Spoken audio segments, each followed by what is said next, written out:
y la idea de hacer de esta itinerancia es un poco llevar gente a los sitios de conciencia. O sea, los lugares, algunos lugares que fueron centros de tortura, o por ejemplo el Museo de la Memoria. Y impulsar o desarrollar una reflexión tanto individual como colectiva acerca de lo que sucedió en este país hace 40 años, que fue el golpe de Estado.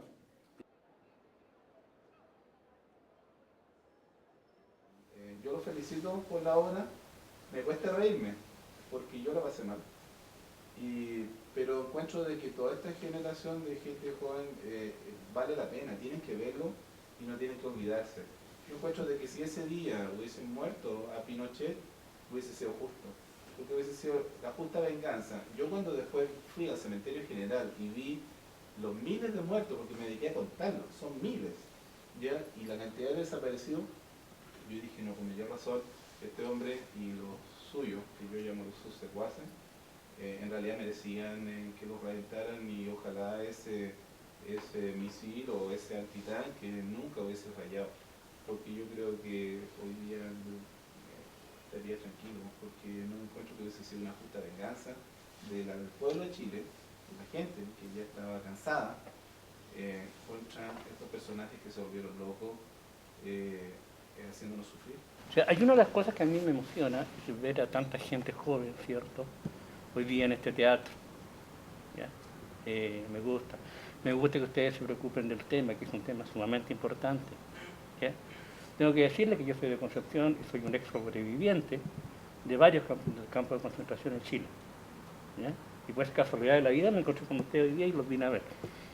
Pero quiero darle las gracias y decirle a la juventud que el Estado tiene la obligación de tenerlos trabajo, salud y educación. La historia de esta casa funcionó como centro de tortura en el año 75-76. Fue declarado el 29 de noviembre del 2005 Monumento Nacional.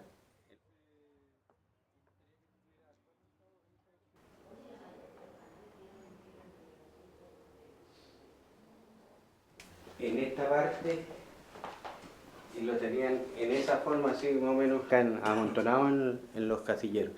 Esta es la sala que tenía el Comando Conjunto de la Tortura. Yo pensaba en el final que imaginario, y pensé en la gente que ya no está, como ustedes dijeron, y pensaba que por culpa de ese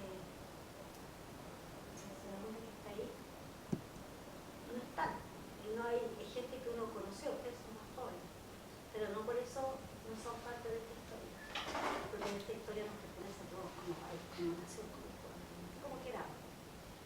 Y si ese hombre hubiese desaparecido, no estoy dando que su mala descomposición, si hubiese muerto, yo creo que es un grado de satisfacción, un grado de, así como de justicia, de que se respiraría más. Pero pensar que se fue, pero sin parar ni un puto día todos los males que hizo. En la política hoy día, y el que maneja los hilos de las sociedades capitalistas está dispuesto a decir, ¿sabes qué? Yo definitivamente el modelo económico no es el que es mejor para todos y vamos a cambiar. Pienso que vamos a estar dispuestos, que es la única opción quizás eliminar. Entonces hoy día me hace preguntar, y la obra encuentro muy buena desde el punto de vista en que ¿cuál es el paso a seguir? Es verdad lo que decís tú, que hay un tema del dolor súper fuerte, pero también hay historias de vida súper potentes de personas que sí querían cambiar el país y sí querían hacer de este pedazo de tierra un lugar mejor, ¿cachai? Entonces había, siento, un espíritu alegre, como de sentir que tenían el poder en las manos y que se podía hacer cualquier cosa, que quizás es un poco lo que pasa ahora. Entonces, verdad, no todo tiene que ser tan gris y oscuro recordando esa época, sino que también hay una sensación de lucha muy bella.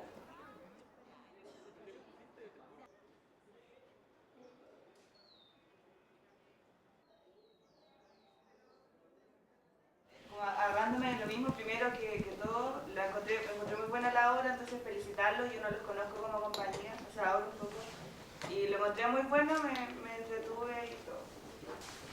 A mí me gustó bastante la obra.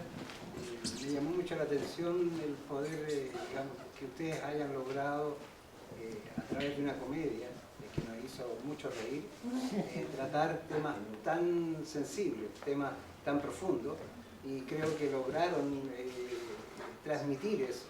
O sea, yo creo que la mayoría de nosotros no nos quedamos con la risa. La risa fue algo espontáneo, ¿cierto? Pero el trasfondo, el mensaje que hay, a mí me parece muy profundo y me alegra mucho que un grupo de jóvenes esté en esto, sobre todo que de mi generación, que yo viví el golpe. Entonces, me parece muy gratificante y creo que lo han logrado muy, muy bien.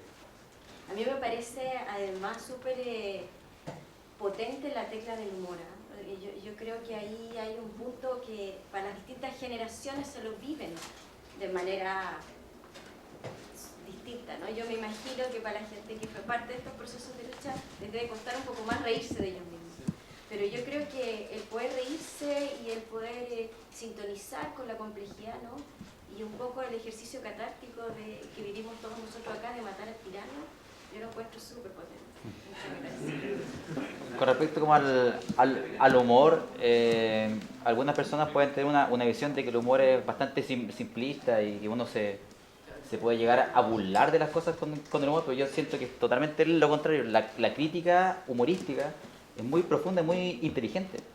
Si la persona se ríe es porque hizo una reflexión y quizás se vio reflejada con esa realidad, o lo agarró desde algún lado que le hizo clic y que lo hace reírse, pero no desde una burla así banal y simplista o con un garabato, sino que hay una reflexión atrás y por eso esa risa tiene un valor, ¿ya?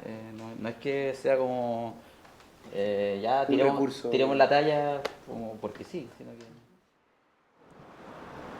Este lugar donde están estos mástiles emplazados en los cimientos está en memoria de una casa que existió ahí y que era dueño un brasileño de apellido José dos Santos, que era un sociólogo que venía arrancando de la dictadura brasileña y se vino en los años 70 acá a apoyar el gobierno de Salvador Allende, y la mayoría de los militantes de esta casa eran todos del MIR. Cuando se fueron todos de acá, irrumpe la DINA y se toma el lugar.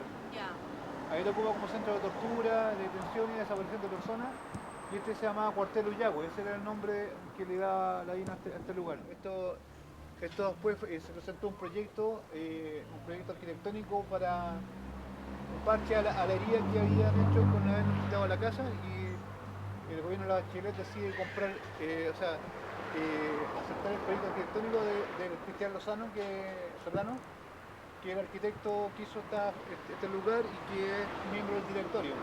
Quería primero felicitarlos porque todos los esfuerzos por tratar de mantener viva la memoria, especialmente la ideología, que siento que hoy por hoy como que se alude a la ideología que uno pueda tener como para justificar ciertas cosas. Y yo, al margen de no tener la edad para haber vivido esa época, hay otra cosa que trasciende, que es los derechos humanos, ya que estamos en este lugar. Entonces lo quería felicitar porque pienso que todas las expresiones de la ideología que sean o sin ideología sirven para abrir espacios de debate y por lo tanto de memoria. Te tocó interpretar en la obra el papel de Tamara. La pregunta es para ella, pero también para ustedes, digamos, que no sé si hicieron algún nivel de reflexión en algún momento de qué implicaba, digamos, para las mujeres en ese momento la historia, como mujeres en una sociedad que es muy machista, que es muy pacata en relación a los roles hacia la mujer, qué implicó, digamos, para las mujeres asumir la resistencia armada. No sé si en algún minuto se dio ese tipo de conversación entre ustedes, esa pregunta. Yo leí un poco de la historia de Fabiola, de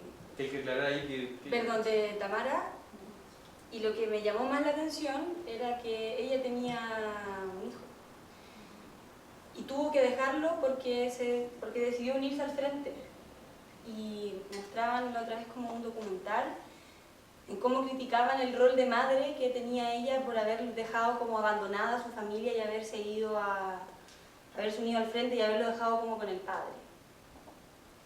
Y eso lo encontré muy fuerte porque en el fondo, bueno, no sé si habrá sido así o no, pero yo creo que esa mujer estaba tratando de ser la mejor madre que podía para su hijo, tratando de hacer que este país fuera un mejor lugar para vivir. Para todos los demás hijos. Para todos los demás hijos que habían. Entonces hay como encuentro una bondad infinita. Y creo también que debe haber sido muy difícil. O sea, yo como la única mujer de este elenco, que ha pasado mucho tiempo, es difícil igual enfrentarse a un grupo de puros hombres. Sí, yo igual saludo el esfuerzo en general, también por un poco como mostrar otra historia de la dictadura que no se muestra, que son las organizaciones que resistieron, las organizaciones que lucharon, porque tampoco la dictadura fue solo horror y tortura, sino también muchas personas que se organizaron y levantaron distintos frentes de resistencia de distintas maneras. Aquí al menos uno se va como con las ganas de saber quién era Ramiro, quién era Ernesto, quién era Tamara y seguir investigando. Yo estuve en la clandestinidad en esa época y yo creo que cuando ustedes hacen bromas, ¿cierto? Es la parte que lamentablemente la historia no la contaba, porque cuando uno vivió esos espacios, vivió en un mundo que en realidad no pensaba así tan cuadrado que vamos a hacer la historia de la cuestión, uno vivía. ¿Ah? Entonces yo creo que ustedes también cuando plantean así de repente esa cosa humorística, yo me imagino que también los compañeros tuvieron tiempos que no eran así tan tensos, sino que somos seres humanos. Sí, y le agradezco también porque creo que es un buen esfuerzo para que la gente sepa las cosas que pasaron.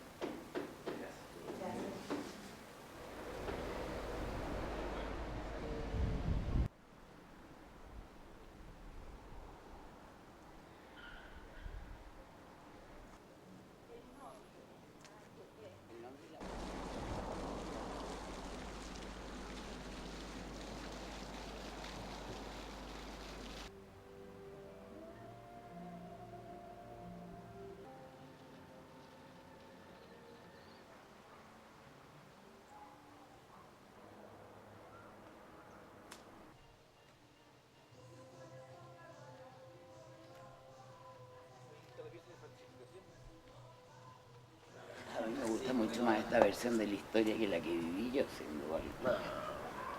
Y es bien impresionante acá escucharlos a ustedes, porque cuando hablan de gente que eran amigos de uno y uno sabe a quiénes mataron, a quiénes no mataron en el atentado, por ejemplo. Y sin duda alguna y que el mismo tipo de conversaciones así en la onda cotidiana se daban igual, o sea, todas esas cosas heroicas, románticas, ¿no? son mitos. Entonces es impactante, pero en buena. Porque en virtud de qué criterio decidieron nombrar a algunos combatientes unos a otros, que por ejemplo nombraron a Gastón Vidurrázaga, que era del MIN, siendo que es una obra que era como del frente, y lo nombraron sin embargo a otra gente del frente que era como importante, como Pellegrini, etc. Es una gran pregunta. Bueno, hay un montón de cosas que son un poco azarosas. Como dije, nunca estuvo como en nuestra intención hacer historia, porque nos parecía tan potente el hecho ya de que fueran jóvenes que hicieran esto, que era como el impulso inicial. Y Gastón Vidurrázaga, que la Dani lo dice, es una de las víctimas después del atentado. Entonces es en esa parte que la Daniela nombra a todas las víctimas posteriores del atentado. Pero a propósito de por qué aparecían ciertos combatientes y otros no, yo creo que es una reflexión en torno a cómo se construye la memoria también. Y esa memoria tiene mucho de arbitrario también. Y hay una desconfianza generacional, yo creo, hacia la ficción. Por eso que también en la obra la ficción siempre se está desarticulando y se está desarmando constantemente. Creo que la obra de ustedes es súper pertinente, ¿verdad? Porque yo soy de la generación de los 80, casi de la gente luchamos contra la dictadura. Y deben haber varios casos de y la verdad es que los temas estos de la pertinencia del reconocimiento de la memoria es una cuestión que siempre es como de efecto retardado. Y tiene mucho que ver cómo las generaciones van reproduciendo también ciertas cosas, independiente de que a lo mejor se ocultan algunas, porque es imposible, como decías tú, que todo aparezca. Y es bueno que no haya cosas que no aparezcan, ¿no? Es bueno. Y ustedes al traer esta obra acá, ponen en valor, digamos, el mérito, el aporte que esos hombres y esas mujeres hicieron a este país, digamos.